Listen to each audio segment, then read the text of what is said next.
Hello, my name is Dr. Ajay Doiphode. I am the Chief Consultant at Ahani ENT Clinic. Today I am going to speak on nasal obstruction. Human nose helps us to breathe and smell. On an average, we breathe in about 14,000 liters of air daily without even we realizing.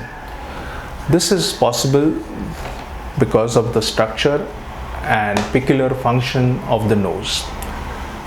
To understand about this, I'll just describe in brief how the nose is functioning on a daily basis. First of all, the nose is divided into two nasal cavities by a partition called as nasal septum. There are slight projections on the side of the nose which are called turbinate, which helps to channelize the air towards the throat. The nose also is lined by a special lining called as respiratory mucosa, which helps to moisten, humidify, filter, clear the air of organisms we breathe in so that it is not detrimental to the lungs. So the human nose acts as a guardian at the portal of entry of our respiratory system, which is the nose. When your nose is in good health, we don't suffer any symptoms. But sometimes we experience nasal stuffiness or blockage.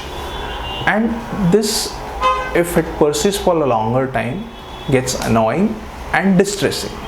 The commonest cause of nose blockage is cold or flu. The other common causes of nasal blockage are deviated nasal septum, that is the partition sometimes is crooked, making the nostrils narrow, asymmetrical, hypertrophic turbinates, polyps, tumors which can be benign or malignant, and sometimes trauma to the nose.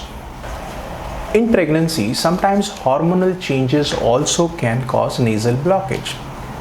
Whereas in children, the common causes of nasal blockage are adenoids, which are hypertrophied lymphoid tissue at the junction of the nose and throat, foreign bodies. Rarely congenital causes such as conal atresia. In infants, nasal blockage can be life-threatening, where there might be failure to thrive, and children and infants can have speech and hearing loss. Generally, nasal blockage can be managed with home remedies like inhalation of steam with eucalyptus oil, intake of lukewarm hot water, hot beverages, or such as soups. Also, sometimes sleeping with head elevation by using an extra pillow also helps. Also, OTC medications like nose drops can be used. But a word of caution, if they are abused, they cause more congestion, which is called as rebound congestion, and this condition is called rhinitis medicamentosa. So the nose drop should be discontinued after 5 to 7 days and should not be used, or rather I should say it should not be abused, because once habituated, it is difficult to break this habit. Generally, the home remedies suffice and the nasal blockage is relieved. But in spite of this, if the nose blockage persists, then you need to seek an appointment with an ENT surgeon and consult him. Other reasons for having an ENT consultation will be, along with nose blockage, if you have greenish or blood-stained discharge, if you have difficulty in breathing, if you have persistent fever, then consultation should not be delayed. When you visit an ENT specialist, he will accurately diagnose the cause of your nasal blockage.